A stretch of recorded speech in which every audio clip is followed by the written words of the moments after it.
Buenos días, buenas tardes, buenas noches a algunos.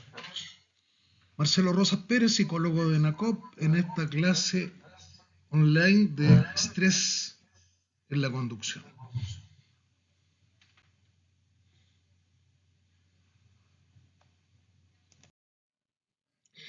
Cuando escuchamos hablar de estrés, en general lo relacionamos con cansancio, agotamiento, frustraciones, situaciones de problemas de exceso de trabajo, malos ambientes laborales, trámites, problemas. Pero vamos a ir un poquito más allá del sentido común para entender en forma completa este fenómeno que se llama estrés. Primero vamos a ver las definiciones del doctor Hans Selye, que señala que es una respuesta adaptativa del organismo frente a determinados estímulos que provocan dicha respuesta. Desde ese punto de vista, ya que es una respuesta adaptativa, no tenemos por qué entenderlo como un fenómeno necesariamente negativo. También dice Benjamin Stora que es el instinto o mecanismo de nuestro cuerpo para protegerse a sí mismo.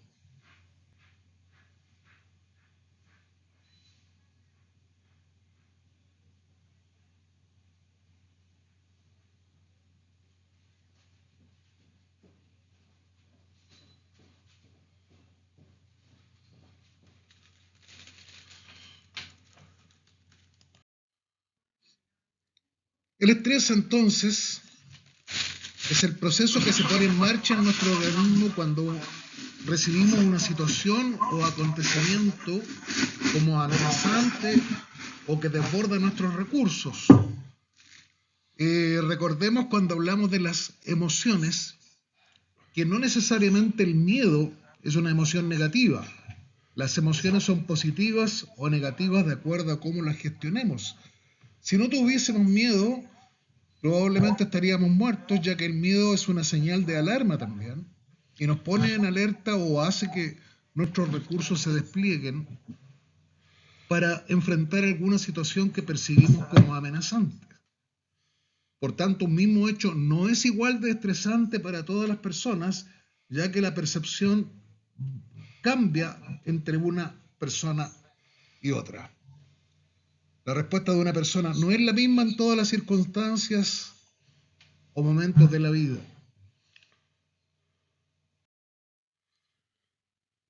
Uno de los modelos teóricos que explican el estrés es el modelo transaccional, que dice que la sensación de estrés depende de cómo una persona interpreta determinadas situaciones, teniendo en cuenta que la persona y los factores de su entorno se están, a su vez, influyendo mutuamente. Este modelo insiste en que el estrés no es lo mismo para cada persona. Por lo tanto, entendamos que el estrés es necesario. No veamos siempre el estrés como algo negativo. Si no tuviéramos estrés, estaríamos muertos. El estrés es la fuerza que nos ayuda a avanzar en nuestra vida. La clave entonces consiste en aprovechar la fuerza que proporciona la activación psicofisiológica que surge al encontrarnos ante situaciones que demandan nuestro esfuerzo, así como saber detectar cuándo este estado se repite con demasiada frecuencia y de manera inútil, poniendo en peligro el bienestar y la salud. Se entiende, en una visión clásica del estrés, tres fases. La primera es lo que se llama fase de alarma, luego tenemos la fase de resistencia y luego la fase de agotamiento. En este gráfico podemos visualizar lo que se conoce como la curva del estrés, y si partimos desde el sector inferior izquierdo, donde dice la palabra bajo, estamos entendiendo una persona que que está durmiendo, que está muy relajada y que gradualmente comienza a estresarse. Y en esta fase del estrés, que también se llama alarma, se conoce como estrés positivo o eustrés, ya que la motivación crece, mientras que en el nivel bajo teníamos el aburrimiento o la falta de motivación. El estrés sube hasta un momento de rendir al máximo, en que nos sentimos satisfechos por los retos. Sin embargo, todos sabemos que muchas veces no encontramos satisfacción a los retos que la vida nos plantea, no podemos resolver todas las situaciones que se nos presentan y entonces comienza a iniciarse la fase del estrés negativo, el distrés, en que se siente ansiedad y sobrecarga por demasiadas demandas. Finalmente llegamos a la fase del agotamiento. Burnout, dicen los gringos, el estado de quemado, agotado. Así es entonces como entendemos en la fase de alarma una primera fase, ¿cierto?, del proceso del estrés frente a la agresión. Sin embargo, no entendamos agresión como violencia de una persona hacia otra, de un animal que te ataca. Agresión es un término muy amplio que puede incluir, por ejemplo, que faltan nutrientes y experimentas hambre. Entonces ahí el hambre también sería una agresión, la sed, en general las necesidades básicas también se entienden como la presencia de una agresión. Pero cuando se inicia esta fase de alarma, tenemos una respuesta en nuestro organismo, sobre todo el sistema nervioso y endocrino, frente al agente estresante. Se secreta adrenalina, cuya función es preparar el cuerpo para una acción rápida, habitualmente la huida o el ataque. Los síntomas son respiración entrecortada y acelerada, aumento del ritmo cardíaco, aumento de la presión arterial y reacciones subjetivas que dependen de cada uno, como ansiedad, angustia. Luego entonces se inicia la llamada fase de resistencia, que es la segunda fase de adaptación al estrés, y es una respuesta de adaptación del organismo para limitar los daños producidos por el factor estresante. Esta fase de resistencia permite compensar los gastos de energía ocasionados por el estrés. Se comienzan a secretar los llamados glucocorticoides y las personas afectadas pueden tomar conductas muy diferentes como afrontar o negar, por ejemplo, la situación. Y llegamos a la fase del agotamiento, que es cuando fallan las estrategias anteriores, el organismo se debilita y la enfermedad es muy probable, ya que el organismo se colapsa y no se puede defender ante el agente estresante. Actualmente en la medicina integral se entiende que además estos bruscos accesos de estrés generan una disminución del funcionamiento del sistema inmunológico y cuando las defensas están bajas, muchas cosas pueden pasar. Los agentes estresantes o las cosas que nos provocan algún tipo de estrés pueden ser estímulos externos o internos que producen una respuesta con esfuerzo y tensión. Ejemplos de estímulos externos hay varios, ¿cierto? Ruido, personas, situaciones del medio ambiente.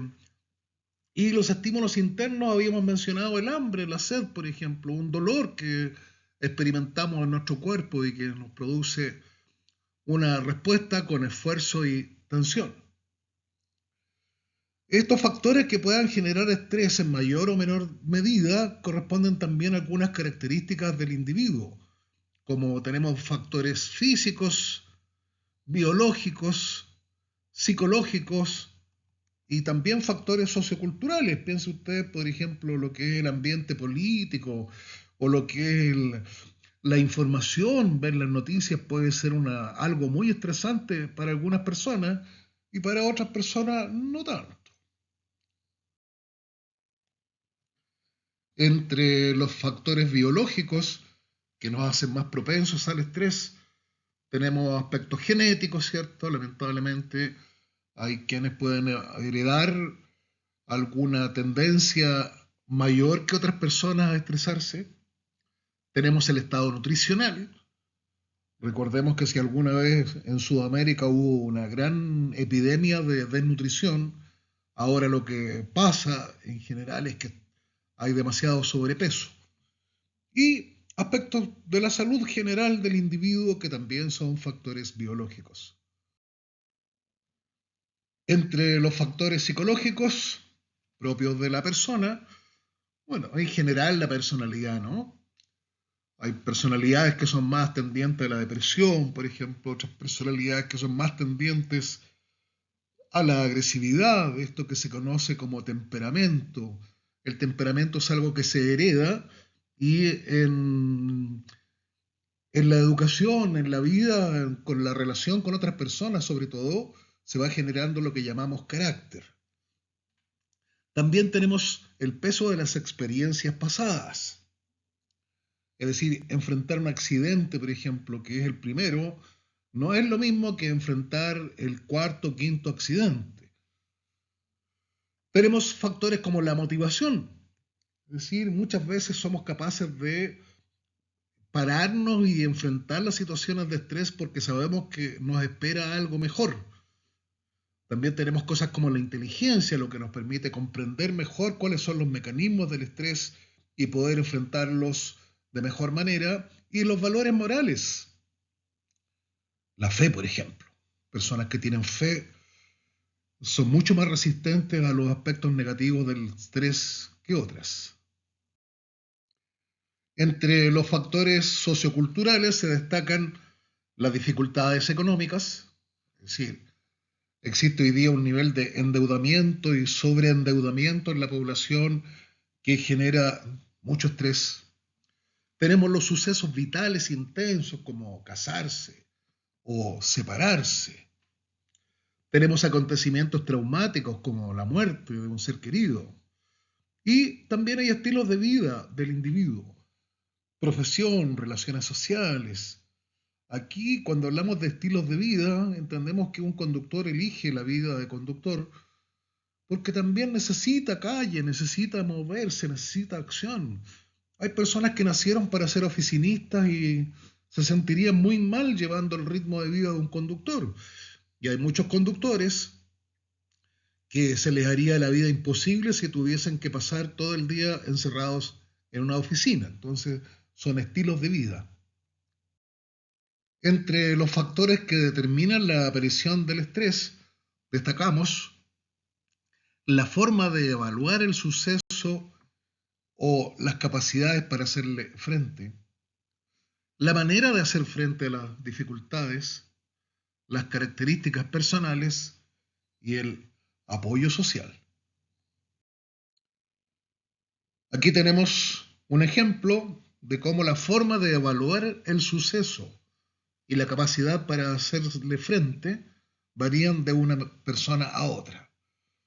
Entonces, por ejemplo, aquí tenemos a dos estudiantes que se enfrentan a la posibilidad de realizar un estudio superior de una maestría en salud pública en el módulo de psicología.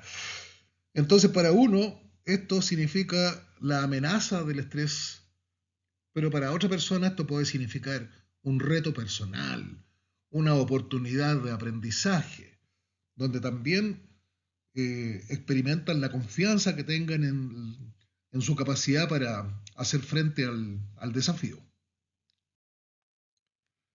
Como características de las personas, de las cuales depende nuestra respuesta individual al estrés, tenemos ciertas características biológicas, ¿cierto? Una persona, por ejemplo, con un problema cardíaco podría tener mucho miedo de que al estresarse se pueda afectar su salud, y eso ya sería una característica biológica. La reactividad emocional, de la cual hablamos un poco más cuando hablamos de emociones, pero que corresponde a que no todas las personas tienen el mismo tipo de emoción ni reaccionan con la misma velocidad frente a los eventos. El estado de ánimo del momento también influye tremendamente en cómo nos tomamos algo que pasa y que puede ser un factor estresante. El autocontrol, el autodominio, la relación que tiene la persona consigo misma, la seguridad que tiene respecto de sí mismo, la personalidad de resistencia. Si una persona vive demasiado ansioso, es neurótico, su autoestima, la tolerancia a la ambigüedad se determinan como principales características de las personas que influyen en cómo se enfrentan los eventos estresantes. También como características propias de las personas encontramos diferencias individuales según el tipo de personalidad, la forma de pensar, las creencias, los estilos de afrontamiento de las situaciones de estrés, el estilo de vida y todos aquellos aspectos vinculados a las características individuales que condicionan y modulan nuestra respuesta ante los estresores del ambiente y nos hace ser diferentes unos de otros ante situaciones iguales o ante los mismos hechos tener reacciones distintas. Si en las elecciones gana el candidato que a usted le gusta, usted va a sentir alegría. Si por el contrario gana el candidato que a usted no le gustó, va a sentir algo distinto. Es decir, frente al mismo evento, el resultado electoral, usted ahí tiene claramente cómo hay personas que frente al mismo resultado se alegran y otras se frustran. ¿Por qué las personas responden a un estresor de forma diferente? Porque los estresores son tal en función de cómo los percibimos las personas. Yo he conocido personas, por ejemplo, que no soportan las sorpresas. Y en día de su cumpleaños, por ejemplo, hay una fiesta y tienen reacciones muy distintas a otras personas que sí les gustan las sorpresas. También está condicionado el agente estresor al momento y la frecuencia con que se producen.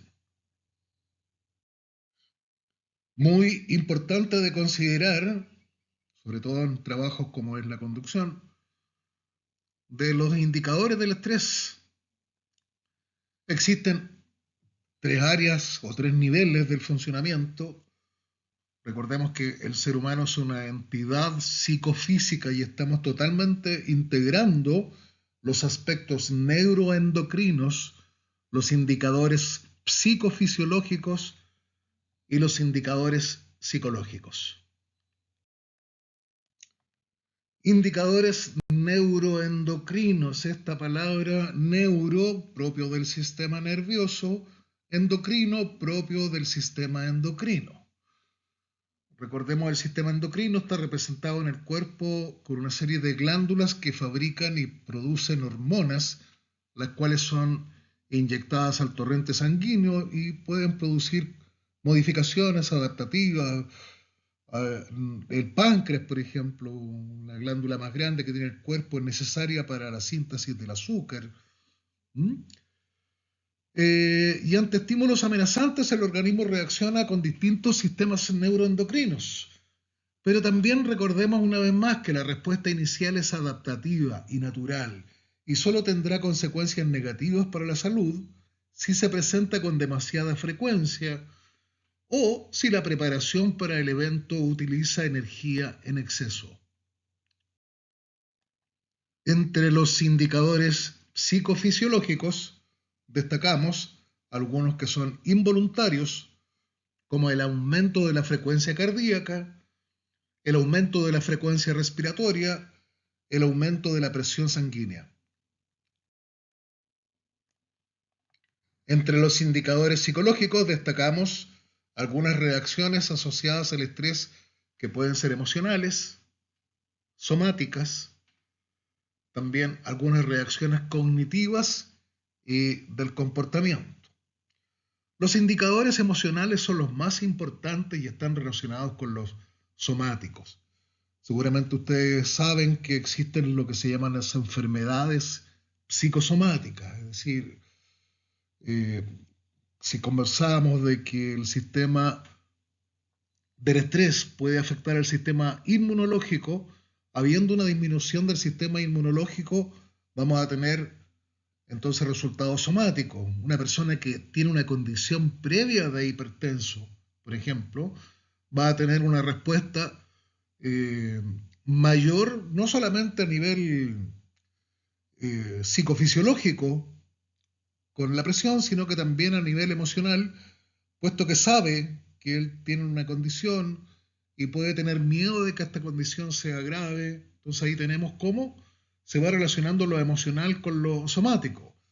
Recordemos, por ejemplo, en el caso de personas enfermas, que la familia cuida mucho de su estado de ánimo, porque sabe que con un estado de ánimo negativo puede que su recuperación sea más lenta y al revés, cuando la persona tiene un estado alto de ánimo, es mucho más fácil que se mejore. Las emociones asociadas al estrés son las llamadas emociones negativas como ansiedad, depresión, estado de ánimo como la impaciencia, la frustración.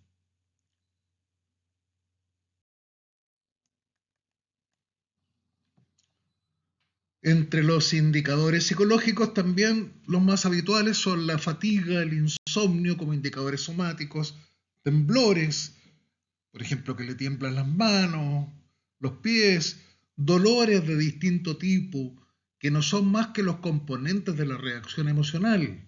Por ejemplo, en el caso de la ansiedad, sentir dolor de pecho. ¿Mm? Y que además si con eso viene la preocupación de que la persona tiene una condición cardíaca, esto se va convirtiendo en una bola de nieve. La ansiedad se relaciona más bien con un estado de estrés temporal. En cambio, la depresión sería uno crónico. Como una persona puede pasar una rabia y eso es temporal. Ahora, si se convierte en una persona violenta, ya tendríamos un estado crónico de estrés con su reacción tan particular. Los indicadores cognitivos y comportamentales pueden convertirse en formas de afrontar el estrés más o menos eficaces.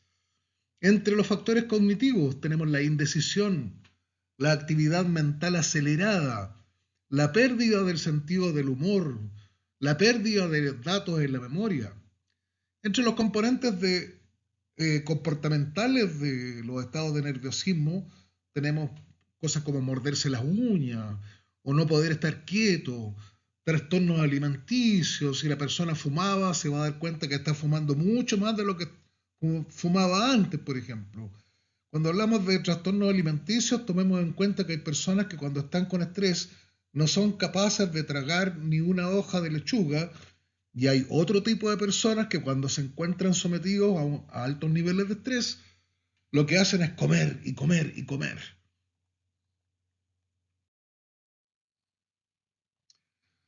Otra manera también de clasificar los distintos tipos de estrés corresponde al estrés agudo, es decir, algo que acontece en un momento y que puede tener distintos tipos de intensidad, pero es algo, por ejemplo, en este momento que usted se da cuenta que está temblando. Pero al rato después pasa el temblor y también pasa el estrés. Tenemos un tipo de estrés agudo episódico, es decir, que se puede repetir una situación de reacción frente al estrés cuando se van repitiendo los episodios que lo provocan. Y tal es el caso, por ejemplo, los bocinazos no es lo mismo para una persona que conduce pocas veces a lo que le pasa a un conductor profesional que pasa gran cantidad de horas conduciendo y ya las bocinas empiezan entonces a tener un significado distinto. Y llegamos a lo que se llama estrés crónico, es decir, donde ya francamente el estrés puede provocar enfermedades mayores.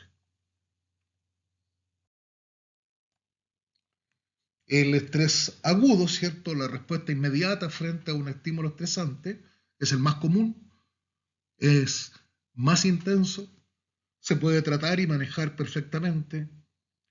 Es una respuesta de corto plazo e inmediato y surge de exigencias o presiones del ambiente o alguna idea futura de peligro. La mayor parte de las personas reconocen sus síntomas. El estrés agudo episódico es agudo durante algunos periodos, a veces se repiten, ¿cierto? Personas que siempre tienen depresiones primaverales, ¿ah? O siempre cuando pasa, estamos ahora como en periodo de elecciones, por ejemplo, el fervor político los hace sentirse particularmente estresados. Entonces son periodos de recurrencia, de repitencia. Es más común en personas que perciben los estresores de forma más aguda e intensa. Son las personalidades, se les conoce también como personalidad tipo A. Y muchas veces se requiere ayuda profesional.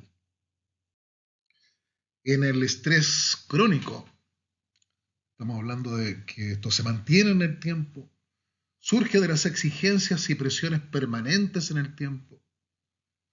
Puede ser consecuencia de experiencias traumáticas que se interiorizaron y nunca fueron resueltas, y en ese caso sí, francamente, requiere ayuda profesional.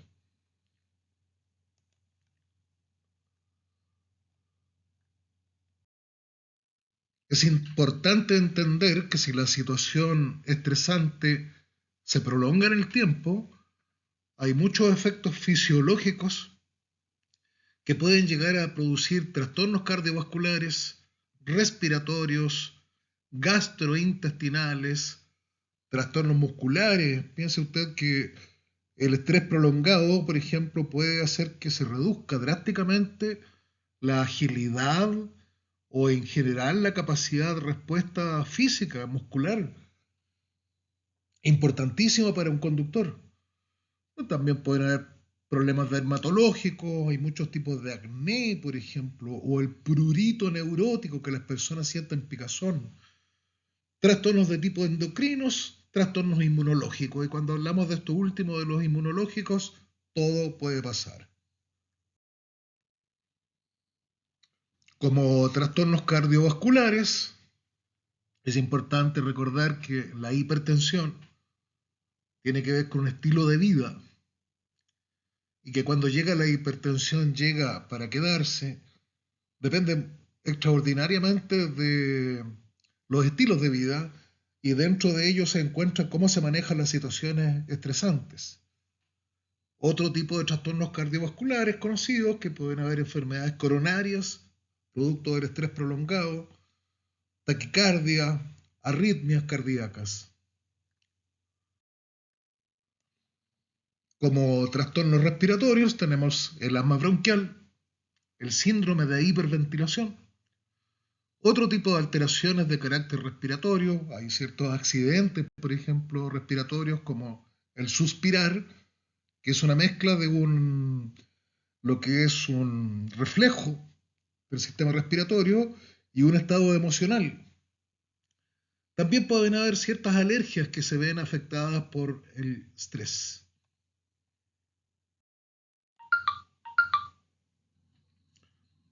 Como ejemplos de trastornos gastrointestinales, es bien conocido el caso de la úlcera, las, las dispepsias funcionales, el síndrome del colon irritable, la colitis ulcerosa, ¿cierto?